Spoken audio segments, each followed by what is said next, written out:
الانسان مش اصله قرد، الانسان مش مفيش حاجه في التطور بتقول اي كلام في البطيخ في الناحيه دي نهائي، مفيش حاجه في العلم بتقول الانسان اصله كان قرد. التطور ببساطه شديده بيقول لك ان كل كائن حي مرتبط بصوره او باخرى قريبه او بعيده بكل الفصائل الثانيه بتاعت الكائنات الحيه. مثلا النمور والقطط مش في علاقه ما بينهم، مثلا الكلاب والذئاب لو انت بصيت بين الكلاب والذئاب مش في علاقه ما بينهم، يعني انت ده بالبديهه انت لو بصيت كده هتعرف ان في علاقه، بس حصلت ظروف معينه خلت دوت يبقى كلب وخلت دوت يبقى ذئب. العمليه دي بتدوم من حوالي مئات الالاف الى ملايين السنين. نفس الحكايه ما بين البشر والقرود، في علاقه ما بينهم. القرود والبشر الاثنين كان في فصيل ما بينهم ثالث من حوالي 5 الى 8 مليون سنه، كان موجود الفصيل دوت هو بيجمع صفات ما بين البشر وما بين القرود. يعني انت هات قرد كده واقعد اتفرج عليه وهات بشر، يعني الاثنين فيهم علاقه، يعني الاثنين دول في وجه تشابه كبير جدا ما بينهم. Damn, it feels good to be a gangster. A real gangster ass nigga plays his cards right. A real gangster ass nigga. إذا ما كنتش أنت قادر تشوفه بالعين المجردة ومش قادر تلمح التشابه اللي ما بينهم وتسأل نفسك إيه العلاقة ما بينهم؟ ليه الاتنين متشابهين للدرجة دي؟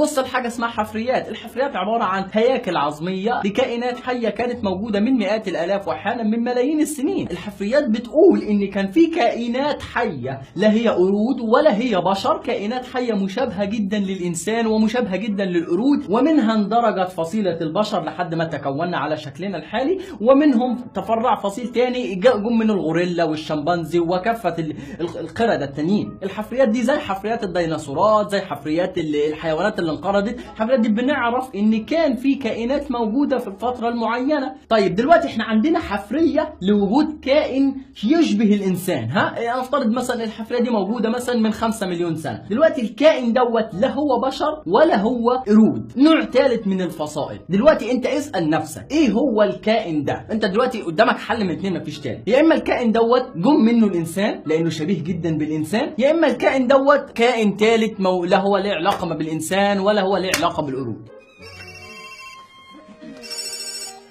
Yeah.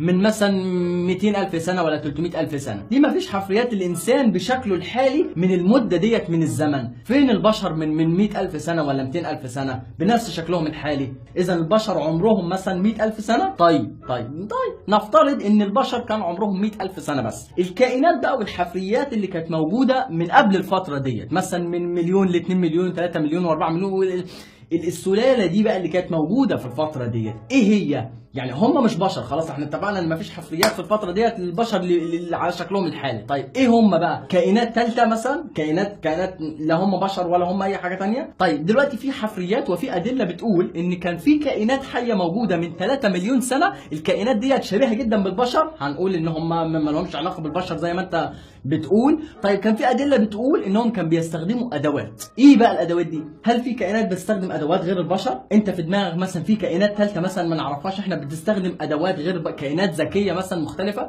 لا هم بشر ولا هم قرود بيستخدموا الادوات، ولا هو تطور للانسان لحد ما وصل لشكله الحالي؟ لا يا شريف، هم كائنات ثالثه وهم كانوا بيستخدموا ادوات برضه، بس هم ما لهمش علاقه بالبشر. طيب لنفترض انهم كانوا كائنات مختلفه تماما عن البشر وما لهمش علاقه بالبشر لا من قريب ولا من بعيد، ايه لازمتهم في الوجود اذا كانوا هم انقرضوا في الفتره ديت وما عرفناش عنهم حاجه الا دلوقتي من خلال الحفريات؟ ايه لازمتهم مثلا يعني ان ربك يخلقهم في الفتره ديت من 3 مليون 4 مليون 5 مليون الى فما فوق وينقرضوا؟ يعني ايه لازمتهم؟ هل مثلا كان ربنا بيعمل مثلا تيست للبني ادمين مثلا عقبال ما يمثل الفيرجن مثلا الجديده بتاعت البشر على شكلهم الحالي؟ ايه لازمتهم؟ ما تقنعني ايه لازمتهم اذا ما كانوش هم عباره عن كائنات بدائيه من البشر وتطورنا لحد ما جينا دلوقتي على شكلنا الحالي ده؟ العمليه مش محتاجه ذكاء، مش محتاجه عبقريه في الفهم، يعني العمليه بسيطه. عندنا هياكل عظميه وحفريات موجوده في المتاحف في الدنيا. لو انت هتروح زياره لاي دوله اجنبيه في امريكا ولا كده روح متحف علوم محترم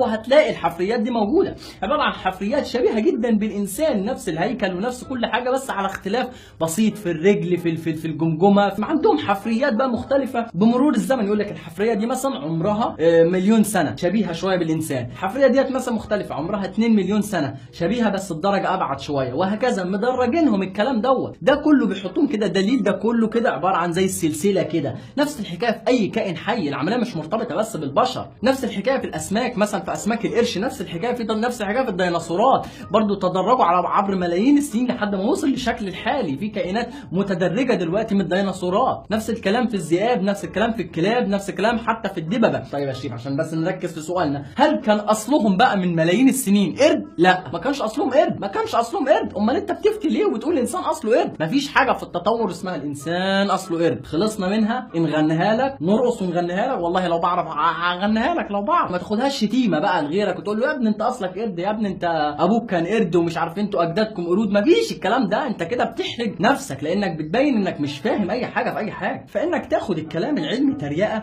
وانك تتكلم وخاصه مع واحد قاري نظريه التطور وبيحاول يناقشك فيها وتقعد تتريق عليه وتقول له الانسان ازاي اصله قرد؟ طب وازاي الانسان طالما التطور من القرود ليه القرود موجودين دلوقتي؟ والكلام المساطب دوت ما ينفعش. انت كده ما بتحرجش غير نفسك، كده انت بتبين له انك مش قاري اي حاجه. وانا مش بتحداك، انا مش بعمل لك الفيديو ده عشان اتحداك مثلا، انا اساسا ما اعرفكش يعني. وعلى عكسك، ما انت لما بتيجي تنصح حد فانت مستني حسنات او مستني ربنا يرضى عنك. انا مش مستني حاجه، لا انا مستني حسنات ولا مستني حد يرضى عنك. طب امال بتنصحني ليه؟ بنصحك عشان شايفك بتفتي في العلم. يعني انت في القرن ال21 وبدل ما بتصدق الناس اللي هم راحوا المريخ وراحوا بلوتو وعندهم صروح طبيه تتخض لو شفتها، ما زلت بتسمع كلام ناس بتقول لك حط الدبانه في الاكل وفيها جناح داء وجناح دواء وبول الجمال وحليب المعيز وحبه البركه انت بتسمع كلام الناس دي. طب ما جاي تناقشنا ليه؟ وقبل ما تخش شتيمه وقبل ما تقعد تنتقدني اسال نفسك سؤال، يعني قول مثلا اشمعنى النظريه دي الوحيده اللي انا معارض فيها؟ يعني انا مثلا انا ما بفهمش اي حاجه في اي حاجه، ليه جاي على النظريه دي وانا عارض فيها؟ ها يعني سؤال من اتنين، ليه مثلا هل انت عالم بيولوجي مثلا وليك ابحاثك بقى ودراساتك ودنيتك وكده وعايز بقى تقدم اللي هو الدليل بقى اللي بيدحض نظريه التطور بقى؟ ما قولوا يا عم، مفيش يعني نديك جايزه نوبل في لحظتها، ولا جاي بتعارض عشان بيعارض دينك؟ ما هو يعني ما خلينا نتكلم في الصراحه. فلو معترض عشان معتقدك فعادي، ما حدش اجبرك انك تصدق الحقيقه، ما حدش اجبرك انك تصدق العلوم، عادي. عايز تؤمن الانسان اصله قرد مفيش مشاكل، عايز تؤمن الانسان اصله بجعه براس العوه مفيش مشاكل خالص.